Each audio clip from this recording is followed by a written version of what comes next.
বিজ্ঞানীরা আসলে কি খুঁজছে? তারা কি নতুন কোনো গ্রহ খুঁজছে, নাকি আমাদের মতো আরেকটি পৃথিবী? ভাবুন তো, এই বিশাল মহাকাশে লক্ষ কোটি তারা আর গ্রহের ভিড়ে হঠাৎ করে বিজ্ঞানীরা বলছে আমরা পৃথিবীর মতো একটি গ্রহ পেয়েছি। আর সেটা মাত্র 150 আলোকবর্ষ দূরে। 150 আলোকবর্ষ দূর শুনতে অনেক দূর মনে হলো, মহাকাশের হিসাবে এটা প্রায় পাশের বাড়ি। কিন্তু প্রশ্ন একটাই, এই গ্রহে কি পানি আছে, বাতাস আছে আর জীবন? আজকের ভিডিওতে আমরা জানবো এই নতুন পৃথিবীর সদস্য গ্রহের পুরো রহস্য। বিজ্ঞানীরা শুধু কৌতূহল থেকে গ্রহ খোঁজে না, আসলে তারা খুঁজে জীবনের সম্ভাবনা।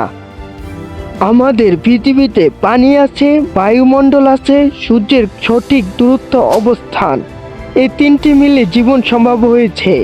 তাই বিজ্ঞানীরা এমন গ্রহ খুঁজে দেখছেন যেখানে তাপমাত্রা খুব বেশি না, খুব কমও না, তরল পানি থাকতে পারে।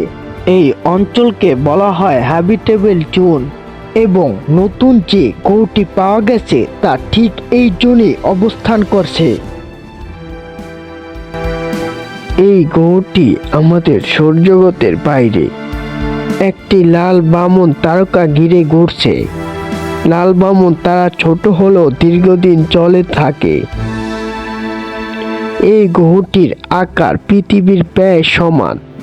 দিনের দৈর্ঘ্য, তাপমাত্রা সবকিছুই আশ্চর্যজনকভাবে পৃথিবীর কাছাকাছি।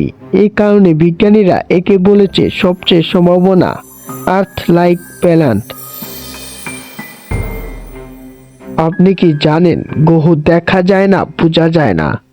বিজ্ঞানীরা একটি কৌশল ব্যবহার করে, ট্রানজিট মেথড। যখন কোনো গ্রহ তারার সামনে দিয়ে যায়, তার আলো সামান্য কমে যায়। এই আলো কমার হিসাব করে গ্রহের আকার, দূরত্ব, এমনকি বায়ুমণ্ডল বোঝা যায়। এখানে সবচেয়ে বড় গুরুত্বপূর্ণ ভূমিকা রেখেছে জেমস ওয়েব স্পেস টেলিস্কোপ। এই টেলিস্কোপ গ্রহের বায়ুমণ্ডল, পানি, কার্বন ডাই অক্সাইড, মিথেন পর্যন্ত শনাক্ত করতে পারে। প্রাথমিক বিশ্লেষণে বিজ্ঞানীরা লক্ষ্য করেছেন গ্রহটির চারপাশে একটি ঘন বায়ুমণ্ডল থাকতে পারে।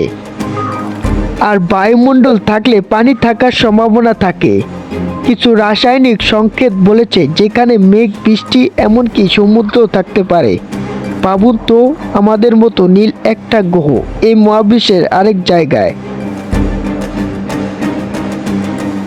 জীবন মানেই মানুষ, এটা ভুল ধারণা। পৃথিবীতে আছে ব্যাকটেরিয়া, অণুজীব যারা চরম পরিবেশেও বেঁচে থাকে। তাই ওই গ্রহে পানি, শক্তির উৎস, স্থিতিশীল পরিবেশ থাকলেও অন্তত অণুজীব জীবন থাকতে পারে। বিজ্ঞানীরা এখন খুঁজছে জীবনের রাসায়নিক চিহ্ন।